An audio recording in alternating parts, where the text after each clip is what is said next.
Republican presidential candidate Ron DeSantis has defended Florida's school curriculum's teachings over the history of slavery. The new curriculum includes a description that says some slaves applied skills learned through slavery to their personal benefit. The controversial guide has caused tension and a split among Republicans, with a number criticising the Florida governor.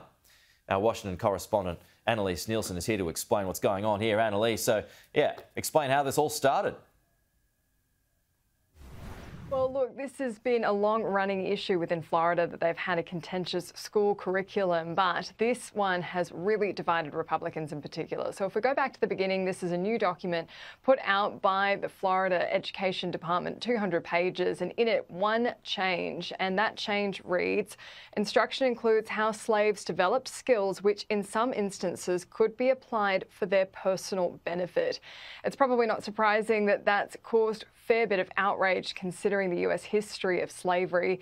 Kamala Harris was very quick to seize on this, and she went down to Florida and gave a very impassioned speech on it. But what's been surprising, perhaps, is some of the Republican divisions over this. Byron Donalds, a Republican congressman from Florida, who's a very prominent Republican there, said that it needs to be changed. And we've also seen a number of Republican candidates on the campaign trail say it needs to be changed. But when asked about it, Ron DeSantis was defending it. Also, we'll just say we've now seen this Kamala Harris lie exposed about Florida's high school curriculum. She tried to demagogue something that had been done by a lot of black history scholars consistent with Florida law, saying we wanted strong standards, trying to say that because they had a provision saying that there were slaves that developed skills, even though they said that was in spite of slavery, not because of slavery, that somehow that was whitewashing it, when these are people who've been studying this and they were very honest with everything, and many of them themselves are African Americans. And so these are things that are obviously phony narratives, and we're going to fight back against that every chance we get.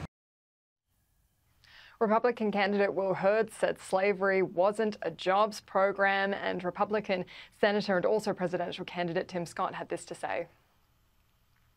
As a country founded upon freedom, the greatest deprivation of freedom was slavery. There is no silver lining in freedom, in slavery. The truth is that anything you can learn, that any benefits that people suggest you had during slavery, you would have had as a free person. What slavery was really about separating families, about mutilating humans, and even raping their wives. It was devastating. So I would hope that every person in our country, and certainly running for president, would appreciate that. And listen, people have bad days. Sometimes they regret what they say, and we should ask them again to clarify their positions. Pete, Ron DeSantis has since distanced himself from the curriculum, pointing out he doesn't write it. OK. Annalise Nielsen, thank you.